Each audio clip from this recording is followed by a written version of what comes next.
Assalamualaikum warahmatullahi wabarakatuh. Alhamdulillahirabbil alamin wa bihi nasta'inu ala umurid dunya waddin. La haula wala quwata illa billahil aliyyil azim. Allahumma shalli ala sayyidina Muhammad wa ala ali sayyidina Muhammad. Jamaah rahimakumullah.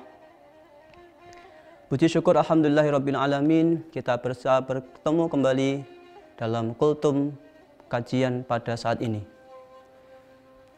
Marilah kita senantiasa memanjatkan puji dan syukur kepada Allah Subhanahu wa taala dengan selalu mengucapkan alhamdulillahirabbil alamin atas segala limpahan nikmat karunia-Nya yang diberikan kepada kita. Salawat dan salam tidak lupa kita sanjungkan kepada junjungan kita Nabi Agung Nabi Muhammad sallallahu alaihi wasallam. Hadirin jamaah rahimakumullah. Pada kesempatan kali ini kami ingin menyampaikan perihal tentang taubat.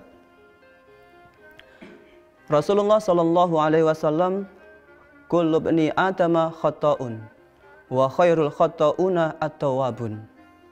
Setiap bani Adam, setiap manusia adalah pendosa.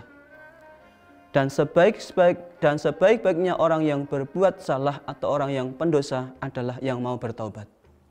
Sering dalam keseharian kita selalu membersihkan lingkungan tempat kita dengan menyapu, dengan mengepel. Tujuannya adalah agar apa yang kita tempati, apa yang kita tinggali menjadi nyaman. Begitu juga dalam pribadi kita, dalam hati kita, kita tidak sadar dalam keseharian kita selalu berbuat salah. Entah itu dari perkataan kita, entah itu dari tangan kita, kaki kita, maupun lebih-lebih terhadap hati kita. Maka ketika kita menyadari bahwa kita adalah orang-orang yang berbuat salah, orang-orang yang memiliki banyak dosa, maka sudah sebaiknya lah kita harus bertaubat kepada Allah Subhanahu wa taala. Rasulullah Muhammad sallallahu alaihi wasallam bersabda, la saghirata mal israr wala kabirata mal istighfar. Tiada dosa kecil yang dilakukan terus-menerus dan tiada dosa besar yang disertai dengan istighfar atau yang selalu diistighfari, maka dosa itu menjadi bersih. Di dalam surah At-Tahrim ayat 8 Allah berfirman, ya ayyuhalladzina amanu tubu ilallahi taubatan nasuha. Hai orang-orang yang beriman, taubatlah kamu kepada Allah dengan sebenar-benarnya taubat. Maka pada kesempatan kali ini, marilah kita senantiasa selalu introspeksi diri kita, selalu mengistighfari apa yang telah kita perbuat, baik yang disengaja maupun yang tidak disengaja. Sebagian ulama ketika ditanya, apakah orang yang bertaubat dapat mengerti apakah taubatnya itu diterima atau tidak? Para ulama menjawab, sebagian ulama ketika ditanya apakah orang-orang yang bertaubat dapat mengetahui apakah taubatnya yang dikerjakan itu diterima atau ditolak. Para ulama menjawab, tidak ada yang pasti tentang hal itu. Namun diterimanya taubat ini bisa diketahui dengan beberapa cara. Yang pertama adalah orang yang taubatnya diterima, orang tersebut selalu merasakan dirinya terpelihara dari kemaksiatan.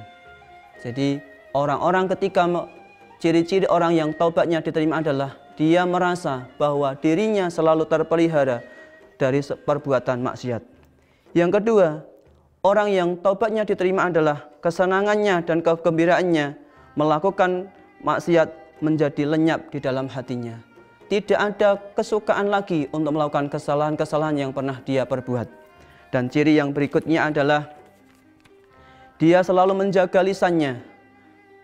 Selalu menjaga lisannya dari menyakiti orang lain, dari berkata yang tidak ada gunanya, dan selalu mengisi lisannya dengan selalu zikrullah.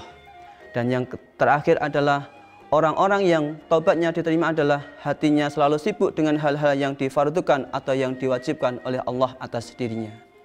Demikianlah pada kesempatan kali ini orang-orang yang taubatnya diterima oleh Allah Subhanahu wa taala. Semoga kita menjadi bagian orang-orang yang diterima taubatnya oleh Allah Subhanahu wa taala, sehingga pada akhirnya kita akan dimasukkan di dalam surganya Allah Subhanahu wa taala.